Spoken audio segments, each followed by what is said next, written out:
You're listening to the Options Insider Radio Network. For more quality options programs, visit www.theoptionsinsider.com or search for Options Insider Radio Network in your podcast provider of choice. Listeners can also access all of our programming through our mobile app, available in iTunes and on Google Play. Don't forget to follow along with your favorite programs and submit your own questions for the hosts at twitter.com/options, facebook.com/theoptionsinsider, or via questions at theoptionsinsider.com.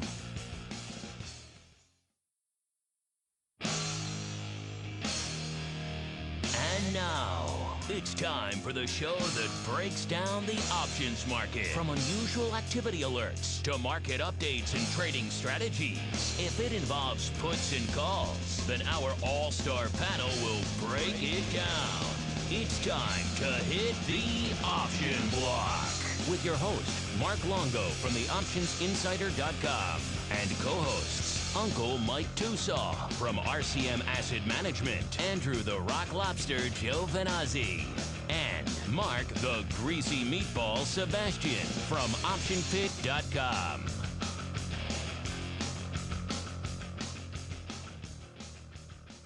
All right, everybody, welcome back to the Option Block, everyone's favorite bi-weekly choice for all things options related. My name is Mark Longo from theoptionsinsider.com, as well as from a little thing we like to call the Options Insider Radio Network. Quite a few programs on said network, well over a dozen at this point. Where can you find all of that fun options goodness? Well, no shortage of places. The mothership, the flagship, theoptionsinsider.com. Click on the Insider Radio Network tab, and you're pretty much off to the races. You're good to go. All the programs are there. You can download them, stream them till your heart's content, post comments, ask questions, all that fun stuff. Of course, you can also find them iTunes, Stitcher, Aha, Mobile, TuneIn, probably a few others in there. I think looking into SoundCloud as well. I'm not sure how many of you guys use SoundCloud, but might add that to the mix as well. And, of course, if all of that is just too much for you to deal with, just go grab the mobile app, iOS, Android, and an Amazon version as well. No Windows Phone version, but again, no one's really asked for a Windows Phone version, so I don't feel too bad about that. Enough is enough. We've covered about 90% of the available platforms out there with those three iterations, as it will. And of course, if you guys have questions, feel free to hit us up via the app as well.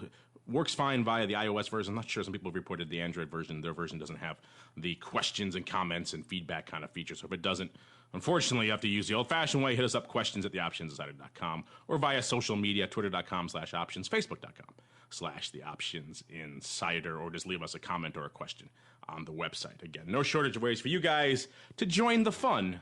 That is the Option Block. And joining me for the extra dose of fun today, he is back from his very, very difficult assignment, and he's ready to block some options. None other than Uncle Mike Tosaw himself from RCM Wealth Advisors. Uncle Mike, welcome back to the program, sir. Always great to be here. As hard as it is to ever leave the great metropolis of St. Charles, I did it, but I survived. You know, last week on Monday and Thursday at 3 p.m. Central, you had a little tear in your eye. I did, actually. Like, something is missing. There is a hole in my heart that cannot be filled. I do not know what it is from, but I am just a sad wretch, a miserable wretch for this hour. Well, plus the fact that I was at Disney with my kids for a little bit, and I saw the prices of some things, and that also put the tear in my eye. Hopefully you got a chance to sample a nice turkey leg while you're down there. One of my favorite things to do when I'm down at Disney. Have a nice smoked turkey leg. It's one of their cuisines du jour down there. Never got to the turkey leg, but I'll have to remember that for another time. You only had a day, so you kind of had to squeeze the whole experience into, that's a lot to do in one day, sir. That is true. That is true. All right, we'll be joined a little bit later by the Greasy Meatball himself, but we're not going to wait for him, no siree. It's time to dive right on into the trading block. It's time to break down the latest topics, trades, and trends in the world of options. It's time for the Trading Block. All right, everybody, welcome to the Trading Block. You guys know the drill by now. This is the portion of the program where we break down what was moving, what was shaking, what was catching our eye in today's market activity. We are recording this on Monday, April 20th, 420, for all of our green-friendly friends there in the audience. Never really understood where that abbreviation comes from, but that's a conversation for another day. Clearly, I'm not up on that world. But as we move on into the world that I am up on, of course, the world of trading, it was indeed a bit of a green day on the street as well. Most of the major indices up a percentage point or so or more. The S&P, a bit of a laggard, only up 0.9 of a percentage point, hovering right around that all too precious, all too important 2100 level, just a tick above that level. The Dow up about 1.2 percentage points today, so feeling pretty strong over that all-important 18,000 level as well. And, of course, the NASDAQ up about 1.5% as well today. So good day on the tech front. Good day all across the board, unless, of course, you're a diehard volatility bull, then perhaps you have a bit of a frowny face on for today's market. VIX cash continuing its downward slide with the market rallying. Perhaps not as much as you might have assumed going into it because, of course, we have some of that weekend coming back out. Some people may have assumed it would have gotten perhaps a little bit lower throughout today's session, hovering a little bit north of the 13 handle as we're recording this today, listeners. So a lot for us to sink our teeth into. Uncle Mike, we had some earnings before the bell today, of course. We have some earnings actually coming out as we speak, so let's dive into those really quickly. Some ticker you may be familiar with, Mr. Mike, called IBM, I believe. I think it stands for something I'm not familiar with. I think the ticker is IBM. And, of course, coming out after the bell, they had a strong day, intraday, up nearly 4% to about 166 on the day. And looking at that 165 straddle, went out right around $6 or so. So, excuse me, so people expecting some rocking and rolling here in the after hours on good old IBM, my old stomping grounds. When I first started on the floor of the SIBO, I was clerking, slinging some hefty underlying out there in the old IBM pit. And, of course, speaking of hefty numbers, they are doing some numbers today. It's about 30,000 ADV doing 127,000 contracts today, lighting it up about 1.3 calls over puts and short about 60,000 deltas out there in IBM land. Speaking of IBM land, I'm not sure if he ever spent any time out there, but he is now joining us, the greasy meatball, Mr. Mark Sebastian. Mark, welcome back to the program, sir.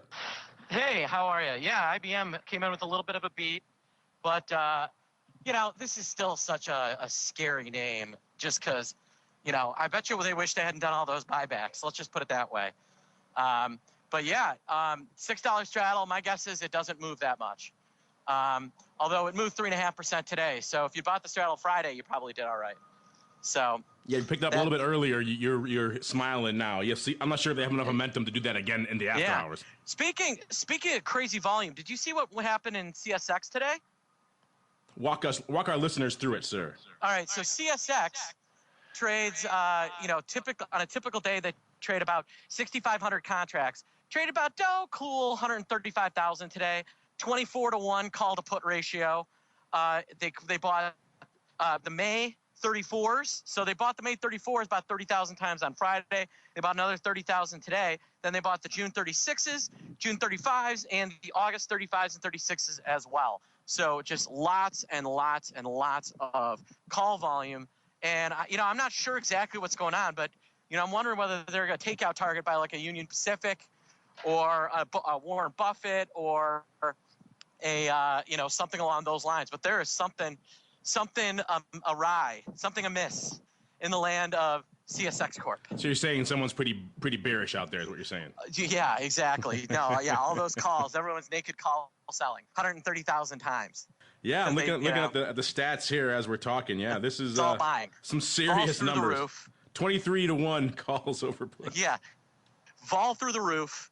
Just crazy volume, and I don't know. I think there's a potential takeout there. Yeah, looking at the earnings numbers here, look at the chart over the past couple of years. It has flirted to the upside. Right around 38 seems to be its highest it's hit over the past couple of years. Our friend here clearly feeling that there's some room to the upside. 10,000 of the AUG 35s, 31,000 of the June 36s. That's on open interest of 0 contracts. So that's all open in there. And as you mentioned, he did some back on Friday. The May 34s is about 31,000 open right there. Piling on another 28,000 of the 34. So he's not even playing around. He's going in the money on the May side. So this is just a serious upside love here in CSX. This one definitely gets filed in the to be watched category and watched in the near term. This guy's expecting something coming soon. Yeah. All right, Mr. Sebastian, you guys are just chock full of little nuggets. What else caught your eye out there today? Well, this is a little less. Both of these are a little less odd block because these are 30 and 45 billion dollar corporations. But so we saw a massive trade at the Jan 2016. Customer bought 150,000 55-60 call spreads in Verizon, paying 35 cents. Now, my understanding was that initially part of it was an account change where a guy moved part of his options from an OTC account to listed, but then it looked like there was a follow-up trade of another 50 grand. So looked like $100,000 in account changes, and then a 50,000 account piggyback. So Verizon's another one that doesn't do a ton of volume. It's one of those things where everybody knows the name, but they don't do that much volume and options. So this type of movement in a name like Verizon is pretty crazy. Regulators will be happy moving a lot of that stuff from the dark venues into the lit realm, but that is indeed what's cooking here. And with so many contracts slinging, there's got to be some hand in the OTC world. Like you're right, 133,000 of the Jan 2016 doubles, as well as the 127,000 of the Jan 2016 60 calls. Yeah, so pretty nice volume, eh? That's some work being done. That's some slinging it out there in Verizon as well. Wow, crazy time. We're not even in the odd block yet, listeners. So that shows the show we have in store for you. For how much the S&P was up today, that was the most interesting things I saw. I mean, nothing in particular was actually that interesting to me. Until we get to the odd block, where it's all extremely compelling. But the odd block is odd and unusual, and usually it's in small and mid caps, maybe a large cap. These are like, Verizon and CSX is a large cap. Verizon might even qualify as a mega cap, and so those are some big trades. Yeah, that's some size being slung. Speaking of size, Uncle Mike, I know you've been known to sling a bit of size in your day. In addition to all this crazy options activity we're profiling here, what else caught your eye in today's activity, sir? Well, I would say that just over the course of the last week or so, and watching markets from my difficult assignment, as you put it, this is a very boring week that I thought we had. On Friday, the market moved down 1%, or a little over 1%. And just look from a macro level, not a lot is happening right now. And so whenever we're in times like this for an extended period, by extended, I mean several months, it always kind of gets me scratching my head wondering what is going to happen next. Are we coiling up for a big rally of some sort, or is the shoe about to drop? So in looking at it, what's catching my eye, besides China going up like it has over the last couple weeks, is just the fact that not a lot is going on in terms of market movement. Of course, there's the odd block. That's always interesting. But overall, maybe you guys can add to this as well. Do you guys remember such a boring time as we've had these last couple months? I mean, it's been a while since it's been this boring, but, you go through those periods. It has a very 06-y, 07-y feel to me. It does, yeah. And it feels like, yeah. Does alarm you for May and June if we're getting this quiet now. Yeah, it does, exactly. Yeah. I mean, you've seen stories already going up in Cranes and others kind of profiling why there's no volume going up in things like VIX. And so, yeah, people are starting to notice it even in the outside broad media as well, that things that should be maybe not lighting it up, but at least doing a little bit better than they are certainly not attracting anywhere near the paper they should be. Speaking of things attracting paper, there are a few other names were drawing a little bit of paper, a little bit of activity today. Costco announcing they're raising their dividend and also buying back some stock. A bit of a double whammy there for the old stock. The stock moving as you might expect, I should say, on that news, up about a little over 1% of the day, or nearly two handles, doing about 14,000 contracts, about 1.5 times its ADV out there. Not surprising, about over two times calls over puts out there. People loving some calls out there in Costco land. Let's see, I'll do a quick check back in. Let's see if our friends in the Beamer have announced yet. Stock's off a little bit here in the after hours. That could just be just waiting for the news to come out. Nothing. It's only about 20 cents or so. I don't think that's the full extent of the move we're going to be seeing out there in Beamer land. At least hopefully all the options traders out there, premium buyers in particular, hope that's not the extent of the move that we're going to be seeing out there. And speaking of moves, we also have, you might have seen some people writing about some interesting trades that went up. We talked about this last year as well. They're finally being unwound. That was someone having some foresight out there in Disney, in particular, Disney April par calls, April 100 calls. They picked up about, actually it was June of last year, picking up over 50,000 of these things for prices around about $1.70. Of course, April coming to a close now, so they were closing these bad boys out these days. And if you've been paying attention to Disney, you know it's been on somewhat of a bit of an upside run of late. That Disney Infinity combined with a few other things seem to be doing well. They're actually turning around some divisions that were laggards over there. Looking at a 2-year chart at Disney, and it's just off to the races. Our friend here, that seemed kind of optimistic at the time. I believe the stock was in the low 80s at the time when he picked those up. So it seemed like kind of the type of trade we profile on the odd block a lot. Hey, someone's loading up and swinging for the fences. And okay, this is unusual size, 50,000 contracts, but it still seems kind of crazy. In retrospect, it still is kind of crazy. The guy could have structured it and done better on different types of trades, but still, he did all right. He took off, looks like about half of them last Friday for $680. A contract, so not bad. So you're talking a decent from $1.70 up to $6.80, so about a $5 return on his $1.70 investment. So not bad. About $8.5 million overall. So every once in a while we profile a few that do actually turn into the green, and our friend over there in Disneyland is doing pretty well out there. Probably pretty green over there in his neck of the woods from all of his happy trades here as we move on to. All right, and that's going to do it for the old trading block. We'll keep an eye on good old Beamer as we move on into the rest of the show. That means it's time for the odd block.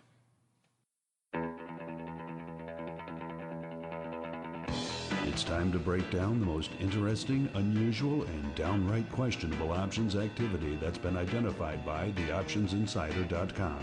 It's time for the odd block.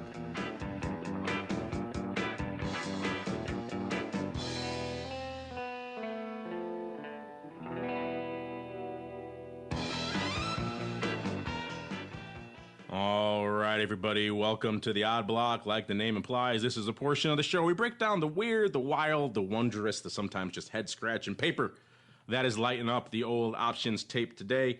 Going to kick things off with an old friend. Haven't checked back with them in a while. This is Owens Corning, ticker symbol OC, closing today at an even $42. They have earnings coming up in a couple of days here. And what we saw out there, in case you're not familiar with them, these are the makers of all sorts of glassware, including all that cool Gorilla Glass stuff that you see on your iPhone and Android phone every year. And every year they announce some version of Gorilla Glass, and then it's the most unbreakable thing ever. Then a year later they have a better version that's equally, or not more so, unbreakable, and it can withstand all these things. They somehow keep trying to find ways, at least to market glass, in interesting, new, and exciting and unbreakable ways. And what we saw out here, someone at least appears to be buying the hype. In this case, quite literally. We saw some call buyers flocking in to Owens Corning, in particular, starting off with 7,000 of the May 43 calls going up for about $1.10, and then 7,000 as well of the June 43 calls going up for $1.60. Now, the open interest here, 15,000 and change on the May 43, 0 on the June, because those are just opening up, implies that this is perhaps a roll. And if that isn't the case, then they haven't really gone the up and out. They just did the straight out in terms of June, going straight up, same strike. But it looks like both of these blocks went up. They both went up in the Philly. They marked spread, but they both traded on the offer, which is a little bit odd. If you see a roll, usually you're going to see different prices on that. So it is possible that our friend is coming in to perhaps add onto May and also pick up some June, perhaps a bit of a time stupid out there. Either way is kind of interesting. We'll pay attention to the open interest tomorrow to see if our friend is opening or not. And as I mentioned, they do have earnings coming up in a couple of days. So the morning of Wednesday the 22nd, to be precise. So our friend here has a couple of more sessions before earnings pops in. It looks like he is perhaps indeed betting on some upside movement here in good old Owens Corning. There we go. And since we're talking stupids, let me start off with you, Uncle Mike. I know you're a fan of the typical vertical stupid. Is ever a time when you would, what's your take here on our friend going the old time stupid route, perhaps?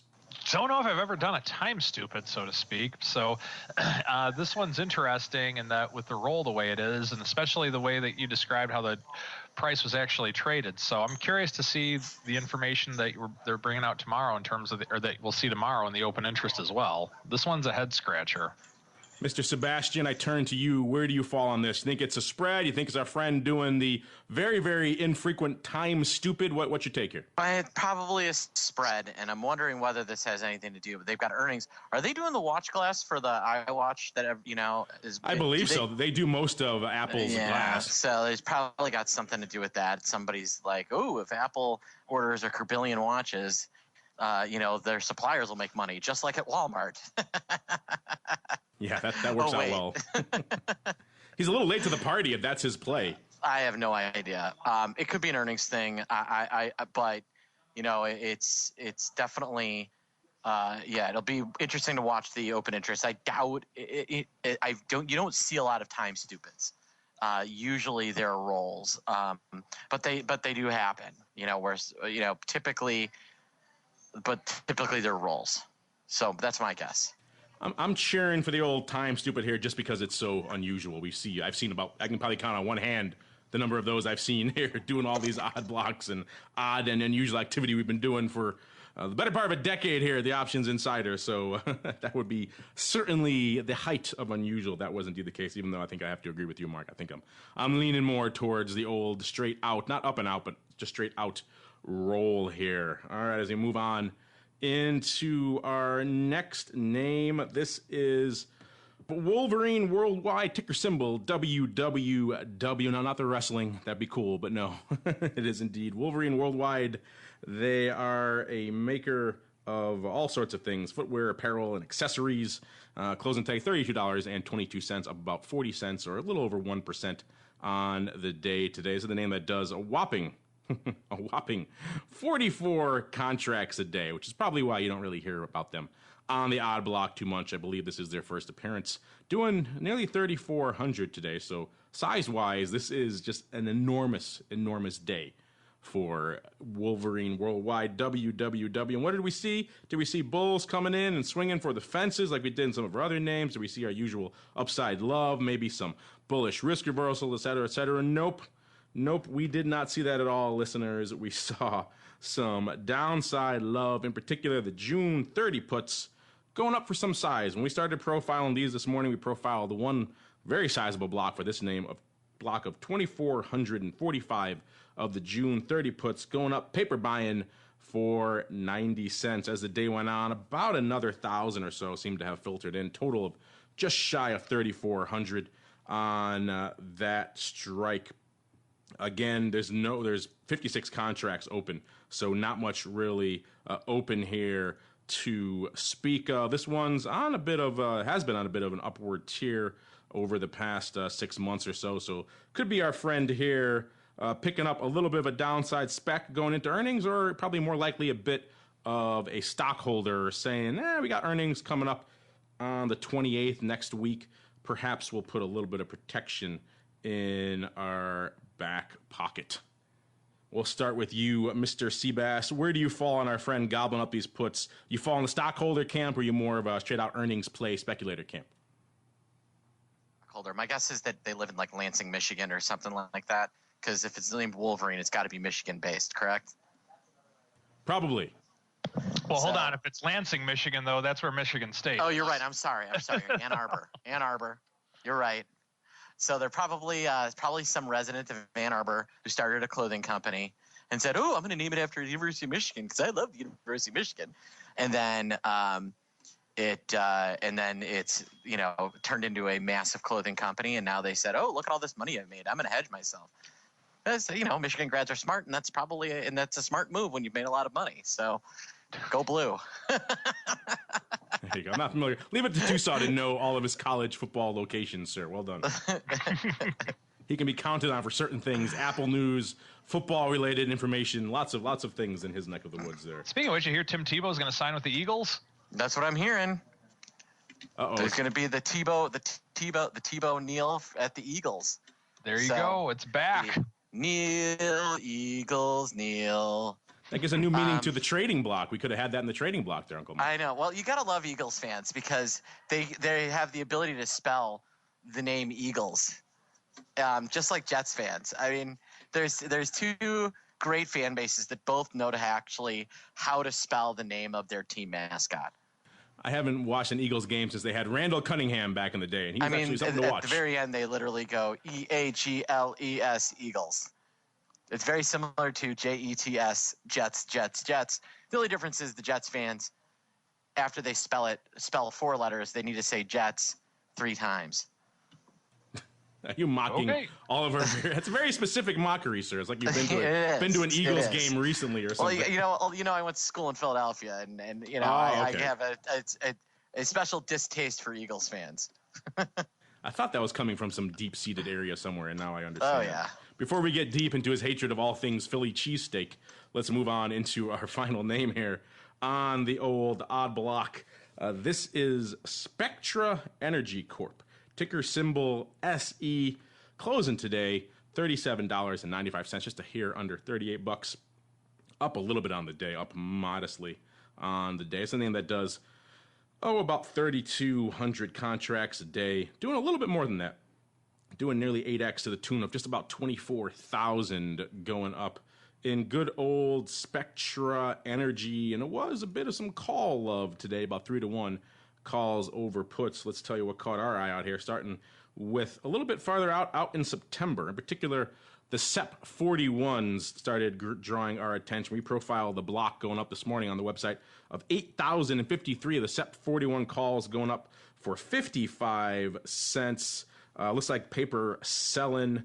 This was a pretty sized seller because he kept going throughout the day with more to go. A total of 12,000 and a little bit more going up on that strike as the day progressed. Also saw about 2,500 of the SEP 39s going up. I don't have the prices on those. If that was also paper selling, if that was just a nearby related, perhaps hedging paper. Also saw some activity out in the put land, too, to the turn of June. 37 puts going up nearly 4,000 times out there as well. So perhaps our friend legging into a bit of a risk reversal out there, perhaps on the bearish side. But interesting stuff cooking nonetheless. No stock going up, at least with the call side. We didn't profile the puts on the site. We're kind of just throwing those into the mix for funsies, as they like to say. All right, so size call seller, also some puts slinging out here. A lot to sink our teeth into. Mr. Sebastian, we shall start with you. What's your take here on our friend trying to get some yield, perhaps, and perhaps even legging into some a little bit more of our time risk reversal here in Spectra Energy Corp? Yeah, those risk reversals can be great. Because you pick up a little yield, you get long exposure, makes total sense. One of the things, and I think we talked about this at RMC, was that, with rates so low, those risk reversals, just the payout is so good. Spectra is a pretty decent company. They've been around for a while. They're a spinoff from a company called Forest Oil, I believe, and who's I believe is now defunct. So it was a smart spinoff, if you will. I think it makes total sense to me. That's probably. I don't understand why people don't always do risk reversals. I'm a big fan of them as well. And as you were talking, I was just parsing the time and sales on those puts. And it looks like, even though it would be nice to have a nice bit of a time risk reversal, it's like our friend here, if they are indeed related, they were selling those puts out there to the tune of 85 cents. Nearly 4,000 times out there, all on small blocks, small paper, but scattered throughout the day. But still, yeah, it looks like they were selling. So selling puts in June, the June 37 puts, selling calls in SEP, the SEP 41 calls. Interesting, perhaps legging into a bit of a time strangle instead, short time strangle. Or somebody, yeah, or it could be somebody that could be two different traders. Probably somebody that says, oh, I want to own this stock at this level, selling puts, and another trader that says, hey, I want yield, selling calls. That'd be my bet. Could be. It is one of these names that doesn't really do a lot of paper, so when they see size paper coming in all on the same somebody day, will come sniffing in. Yeah, you kind of usually expect that to be the same guy, but this first kind could have got up, and maybe these things get shopped all day. Someone saw that and said, "Hey, I don't like that trade, but I like Spectra. I'm gonna write these puts instead." So that's possible. Stranger things have happened, including that potential time stupid we were just talking about. That would get the strange trade of the day award. That's why this is the odd block, because nothing is normal. Indeed. All right, that's going to do it for the old odd block today. It's time to dispense options wit, wisdom, and education. It's time for the Strategy Block. And Mark had to step away, so I'll introduce Mike. It's time for us to, sit down, get all nestled up by the campfire, have our blankets and our sleeping bags out. Uncle Mike's going to pull out his banjo and play us a tune of strategizing that, it will be something that we can all sleep with and will warm our hearts at night. Well, actually, tonight's going to be more along the lines of a scary ghost story. So, ooh. But I like the analogy, and I like the banjo. There we go. Well, thank you. In the South. So, yep.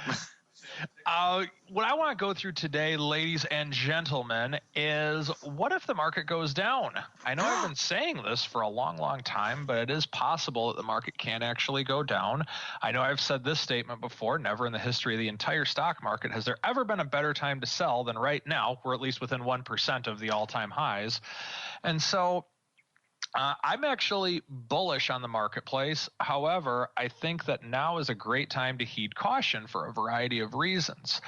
Reason number one, options are relatively cheaper than they have been in the past, with the VIX at around the 13 level. Does that mean the VIX couldn't go lower? Absolutely not. The VIX could go down to single digits very easily. But in comparison to the mid-20s, options are a lot less expensive. So let's go through a basic 101 strategy in terms of protecting your portfolio in case the market goes down. You can simply buy a long put. Let's say that your portfolio correlates for the most part with the S&P 500, whether you own SPY, whether you own a basket of stocks, whether you own a basket of funds, whatever the case may be. Let's say that if the market goes up, you're going to do well. If the market goes down, you're not going to do so well. It's up to you to determine what your correlation is. But if you just own a long-term put in one way, shape, or form, you have insurance. Now, don't get me wrong, I believe in financing the cost of insurance, but at least if you have something in place, you know that if something bad were to happen, if we were to take a 10 to 20% pullback, which, by the way, is something that is a very realistic thing that can happen, you have some type of a plan in place. The very simple, blunt fact is that the market can go up, the market can go down, or the market can stay the same. It's going to do one of those three things no matter what. It's mathematically impossible for it not to do such a thing. Now, I'm just pulling out an example just off of I'm just randomly pulling up an option chain here just to give you a vague example on how this can possibly work. Let's say that we go out to January of 2016. Not quite a full year until expiration, but about 9 months, let's say. With this, you can buy an at-the-money put option on SPY. I'm looking at and let's just say we'll go 85 cents out of the money, a 209 put option on SPY for around $11.75. Now, in looking at that, that's approximately 5% of the value of the underlying, maybe a little bit more, maybe about 5 to 7%. And so by doing that, what that does is that gives you complete protection to the downside. Now, does that mean that's the ideal thing to do? No, I don't think so. And quite honestly, I would not do that specific trade. But my point is what that does is by giving up 5% of the cost of what your underlying actually is, you actually have it. So it's mathematically impossible to lose money with the exception of what you paid for the premium. Now, let's expand upon that a little bit in terms of paying for the premium itself. In option trading, there's no such thing as something that's more risky or less risky. It's all about shifting risk. So, for example, let's say that I own XYZ stock and I buy a put option on XYZ stock. Does that mean that the trade is more risky or less risky? I say none of the above. I say it's the same. You have not gotten rid of risk. You have simply shifted risk. And what I mean by that is that yes, you'll have price protection to the underlying. However, you had to pay for that protection with the premium you paid for that put option. So in other words, you're not getting rid of risk. You're just shifting the risk from downside pricing risk of the underlying to premium risk on the put option. So when you're looking to protect yourself in one way, shape, or form from when the market goes down, understand that there's no end-all, be-all way to say, okay, I'm going to just get rid of risk by doing this, that, or the other. You're not. You're just shifting it to something with which you may or may not feel more comfortable with. So as you're looking at this, easiest way with which to protect a portfolio is to buy a put option. Now, the great thing about buying a put option is the fact that you have the protection. However, the bad thing is that protection is not free. So what are ways with which you can finance this put option? Well, let's say that you just own SPY, for example. You can sell a covered call against it and create what's called a collar strategy. Now, of course, the bad thing about the collar strategy is the fact that if the market does go higher, then you have to account for the fact that you're limiting your upside, which no one ever wants to do. True story, I did have a client one time tell me, well, I don't mind if we get more risky so long as it makes money. That's the mentality of the general public, myself included. We're all guilty of that at times. So in terms of financing the cost of the put option, the one way is to sell a covered call. I like that at times, but there's also times that I don't like that.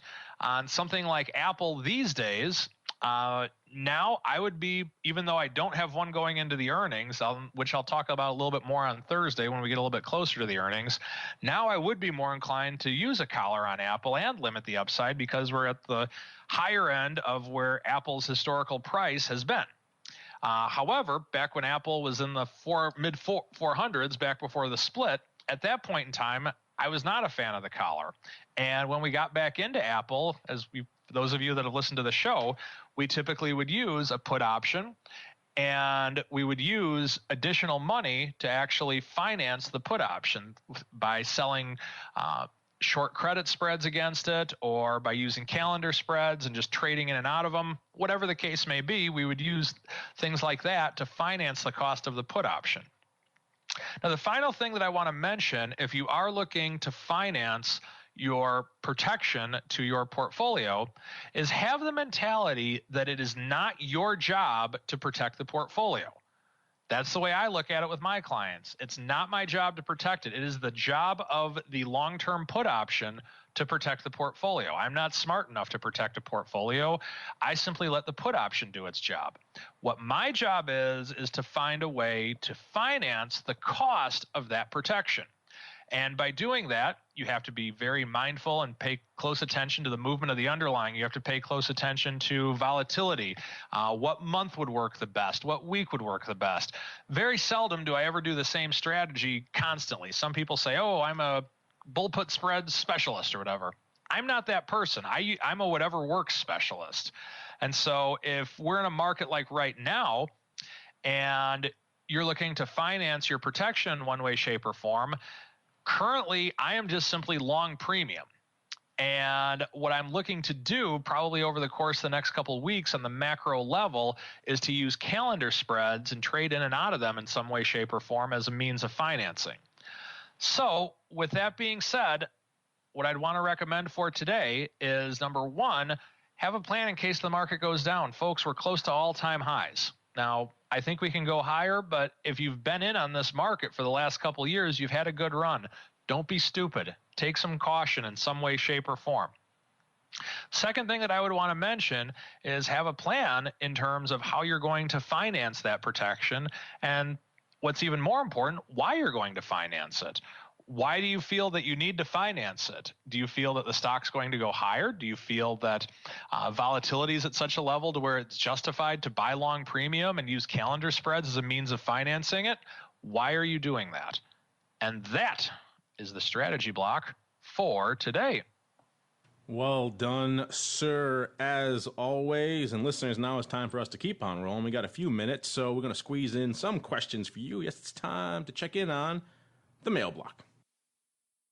It's time to take your seat on the All-Star panel as we read your emails, tweets, Facebook messages, website comments, and much more. It's time for the mail block.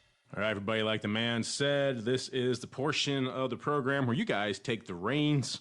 I'm going to kick things off with a question here from Sean. He writes, can you do a quick overview of binary options? How do they differ from regular options, and when should people use them? How do I choose my strike with binary options? Well, good question.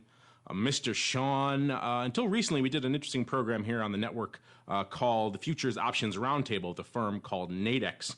If you're not familiar with them, Nadex is pretty much the largest player domestically here for binary options. That's not saying much. I mean, the binary options audience here in market in the U.S. is small, but Nadex is really working to address that. Certainly, if I was looking at binaries, I wouldn't go elsewhere. I would look at them. They're reputable. They're a real company. They're not going anywhere anytime soon. As opposed to, you'd be amazed how many calls we get and emails we get every week, listeners, from binary options exchanges in Croatia and Africa and everywhere else trying to pitch us on their products. So there are quite a few dubious places. If you're looking into these, I would definitely check out Nadex because they're at least a legit firm to deal with. In terms of how binaries work, we talked about regular options on this show. That's pretty much what the show's all about all the time. So the deltas, your gammas, your thetas, your vegas, your strikes, all those things kind of strip a lot of that away when you're talking about binaries. Binaries are really, as the name implies, very much a yes or no contract. So they'll give you a bunch of different things. I mean, I know Nadex lists a bunch of equity indexes and commodities contracts, and you're pretty much saying, do you think the contract will be at or will be above or below a certain price by a certain date? So you think, hey, do you think the S&P will be above 2,500 by June? By the end of June. And you say yes or no, and that contract will have some value therein, usually based around the probability of that coming to pass, somewhere between 0 and 100. So if it's a 50-50 proposition, it'll be 50. It'll be, if it's less, it'll be less than 50. And you pay whatever that is. I believe they're $1 a point on those contracts, so they have a value of between nothing and $100, and you pay some fraction therein. And then when that date comes to pass, the contract is either worth nothing because it didn't, and if it's just one tick below, it's going to be worth nothing. Or if it ticks above that strike, then it's worth $100. And that's pretty much it. That's why they're called binaries. And they're useful for, some interesting scenarios, doing a lot on the futures option side of the fence. I saw some interesting use cases. They were really designed for some, short-term risk mitigation. A lot of people like to use them around things like they have ag contracts, so using them around crop reports and kind of a binary event risk like that where you need a little bit of extra exposure, extra protection. You also, a good use case I've seen emerge from these are people doing a lot of size positions in regular options, could be futures options in ags, or could be equity and index options out in the regular listed products like SPY or SPX, and then deciding for whatever reason they have a lot of risk on the tails. Usually maybe going into an event like the Fed or perhaps a big earnings announcement, et cetera, and they're a little bit uncomfortable with how those tails are looking. They don't want to spend all the money to go out and hedge that in the regular listed options market because it would cost them quite a bit to mitigate a risk that probably isn't going to materialize, but if it does materialize, it could be very, very bad for them. So I've seen a lot of people using binaries in that sense to hedge short premium or sometimes long premium, but usually short premium positions in regular listed options with some buying essentially what amount to strangles in the binary. So in case the worst comes to pass, they do have some sort of protection out there. In terms of strike selection, it's very much strike selection is the game when it comes to binaries. If you get your strike wrong, forget the rest of it. You can't really adjust or do anything else that we talk about here on this program. If you get your strike selection wrong, that's it. 0 or 100 on the strike. So you do a lot of homework going into this before you pick your strikes. But I have seen they are legit products. They have interesting use cases. The problem is they're not really that readily available yet. So if you want to trade them, you kind of, unfortunately, most brokers don't list them. You have to go to nadex.com and open an account. It's not ideal. You can't access them on like a TradeStation or a Thinkorswim or an Options Express, at least not yet. I know they're working on that. One other note really quickly, I know the guys in Amex were working on some. They had some years ago that were aimed at equity options traders called birds or froze fixed return options. I think they're called birds now. They've rebranded them binary, something along those lines. But they have been pushing some binary products. So that's one of the few attempts I've seen to try to bring binaries to the retail options masses. They kind of withered and died on the vine. The first time, we were actually probably the only outlet that ever talked about them at all. So that was really about it. I think they're trying to put a little bit more muscle behind them this time. So we'll see if they take off. And the goal behind those was kind of laudable. They realized a lot of people in the equity options land look at things like Apple and others, and they can't afford buying meteor contracts. So they migrate their liquidity farther out to cheap, 10, 15 delta contracts, and they load up on those, swing for the fences, and they lose all their money, and they get upset and they go away and never trade options again. The goal with those products was to try to make the at-the-monies and a little bit more attractive, more realistic strikes a little bit more price attractive to the retail audience, so they would actually trade, but do better strike selection, essentially. So that would be cool to see those take off. They haven't really taken off for a variety of reasons. Hopefully they'll get some traction. So that's my kind of quick take there on all things binary. Uncle Mike, anything to add here on the binary front? Yeah, I think that with binaries, a lot of times what it's about is they're very similar to a spread, and a vertical spread in a lot of ways. There's a little bit more flexibility with them, and I just remember talking with the gentleman from Nadex about them a few years back in terms of how you can do various combinations with binaries and how you can do it. I think it's a fun thing, and I really hope it does get some traction to it. I think they're great people over at Nadex, and I think that just if more people do them, they really have a shot at making it in this business. Yeah, I agree. I mean, I would like to see them take off too, because just for the fact of putting them on, having a legit player in the binary space, I think is good for everybody versus, like I said, all these fly-by-night Croatian exchanges. You'd be amazed how much of our email is taken up with that here, listeners. I think it would probably be pretty shocking to you. Before we close out the binaries, Mr. Sebastian, anything to add on that front? Nope, I'm good. Not a big binary guy, huh? No, I am. I mean, but I don't want you don't need me to get into, how the decay of the delta works and all these other different pieces pull together. But, that's the thing is binary people, it's not like it's not like an on and off switch. What it is more like, you're buying a delta, and then that delta in a much more aggressive way decays to 0 or 100. And the other thing to recognize that binaries are usually extremely short in duration.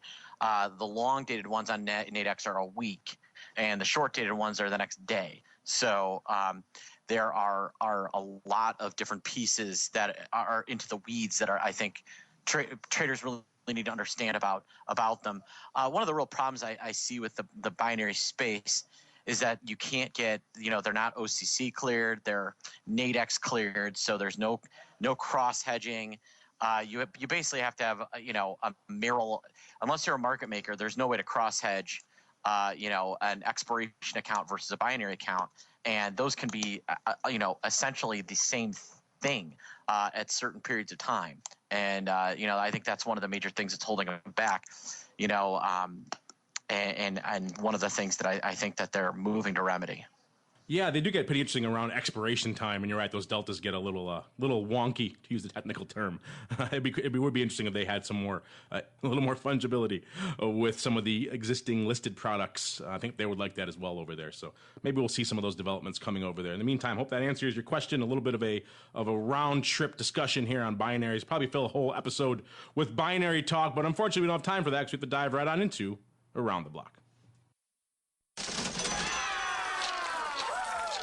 It's time to tell you what we'll be watching on our trading screens until the next episode. It's time for Around the Block.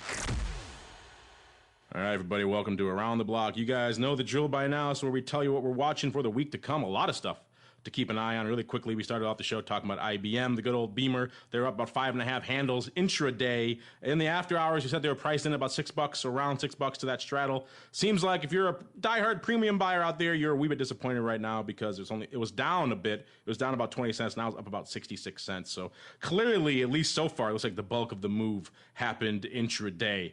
So you may have been better off, like we said, getting in late last week towards that straddle and premium buying versus today. We'll see this move just gapped up a little bit more, maybe up about a little over a handle now. So we'll see. This move could exacerbate in the after hours. But right now, not a heck of a lot going on. Uncle Mike, we'll start with you for the rest of this week, sir. A lot of things to keep an eye on. What's catching your eye this week? and 2120. Want to see the S&P break the 2120 mark? If we have a day similar to what we had today, tomorrow, we can do that. That makes it a new all-time high for us. So that's probably the main thing that I'm watching. And also, earnings season is upon us. That's something that needs to be respected for whatever holdings that you're in. And then I think Apple has earnings tomorrow, I believe. Is that correct, Mark? Next week. Oh, no, I mean, I was talking to Longo. It's tomorrow, isn't it? Yes, it's tomorrow, yes. So I hope you have your puts on now, sir, because that's it. You missed your opportunity otherwise. It's before the bell. Before the bell tomorrow. Oh, crap. I missed it again. Yeah, you missed it again. So all those hedges you bought for 3 months out, worthless, sir. Ah, crap. All right. So anyway, those are the things with which I'm watching. Yeah, speaking of earnings, of course, we have tomorrow, Tuesday, with Verizon and Yahoo. Wednesday, Coca-Cola and Boeing and good old Mickey D's and eBay, and perhaps a little name you may have heard of called Facebook. On Thursday's a big one. It's going to be a fun show on Thursday, listeners. Google, Microsoft, good old S-Bucks, Amazon, GM, Caterpillar, Dow, and, of course, Love, Southwest Airlines. And wrapping it up on Friday with American Airlines, Xerox, and good old Tyco. So a lot of stuff kicking off this week. Mr. Sebastian, what's catching your eye, sir? Yeah, not a lot of economic data coming out. There's some PMI stuff and, durable goods orders. But, I think maybe this grease stuff could heat up a little bit. But I think we already did our quarterly grease flare up to avoid having to club baby seals. The quarterly Greek check-in we talked about on Vol Views. Yeah, we have to do. I don't know if Mike knows this, but if we don't talk about grease as a flare up for the U.S. markets, 100 baby seals get clubbed. So we avoided that. So I think I actually think things are going to be slow. I think you're going to see the VIX probably fall toward that 12 level through the end of the month, and then we'll see from there. I think May could start to get interesting, but I would be a seller of premium.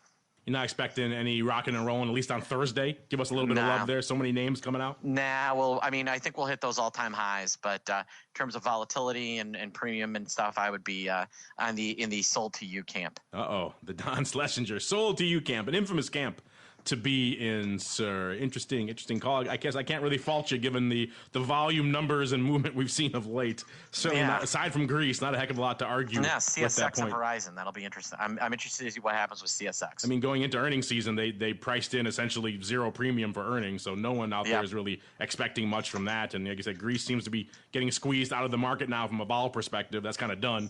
So who knows really what else there is, unless Thursday is some sort of earnings apocalypse. Stay tuned, listeners. We'll find out together on Thursday's episode. But before we go, as always, let me check in really quickly with each of my cohorts here on the old All-Star panel. See what they're up to that may interest you. Let's start with you, Mr. Greasy Meatball. What's coming down the pike in the land? Oh, the pit. Saturday, we're doing our special, our monthly course. This time it's on weekly options. So if you want to learn all about how weeklies trade and how to make money with them, as well as see a replay of a webinar I did a couple weeks back that was, pretty ravely reviewed, go to optionpit.com/weeklies. So come and check it out. I like that. The monthly weeklies. That should be your marketing line. Weeklies. Check it in. Check us out for the monthly weekly webinar. Exactly. That would get a lot of confused people. I look forward to seeing that. We do, indeed. That's true. That's probably a lot of the mentees coming over to Option Pit a wee bit confused, and you guys set them straight. All right. And speaking of confused folks, he is not one, but he helps them a lot. Uncle Mike, what's cooking in the land of RCM, sir? Well, aside from my weekly webinar on monthly options, what I figured I would do with that. Don't forget the stupids, the time stupids. There you go. You asked what I am up to. I am up to my eyeballs and ideas with things with which we can do in the sideways market with which we have right now. So if anyone has questions, ideas, or wants some ideas or some things with which to do in a market as such, feel free to contact me at mtosaw@rcmfs.com. I thought you were going to say up to your eyeballs in debt. So I'm glad to hear things are doing well on the Tosaw front. You scared me for a second there. So I was like, where did you go on vacation? Did you go to Vegas? Yeah, no kidding. I kept going double or nothing. I figured how possible is it to lose 25 times in a row? 00 has to hit once in a while, right? That's what I keep telling people. College fun, 00, same thing. That's right.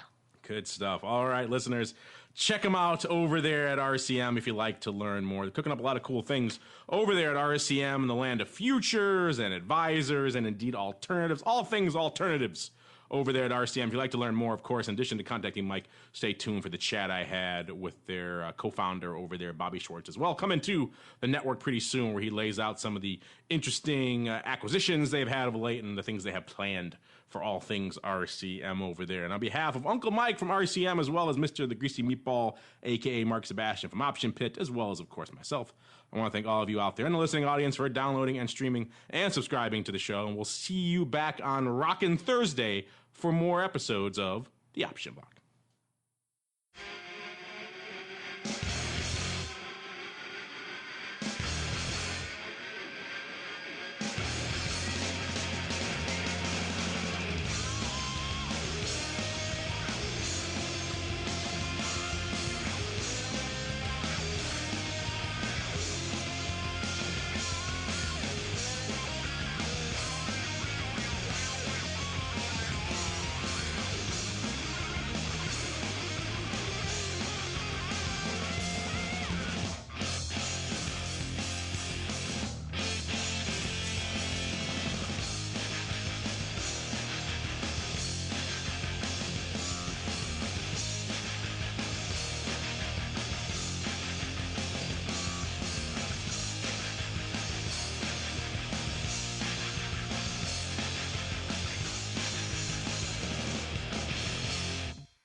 The preceding program was a production of the Options Insider Radio Network. For more quality options programs, visit www.theoptionsinsider.com or search for Options Insider Radio Network in your podcast provider of choice. Listeners can also access all of our programming through our mobile app, available in iTunes and on Google Play. Don't forget to follow along with your favorite programs and submit your own questions for the hosts at twitter.com/options, facebook.com/theoptionsinsider, or via questions at theoptionsinsider.com.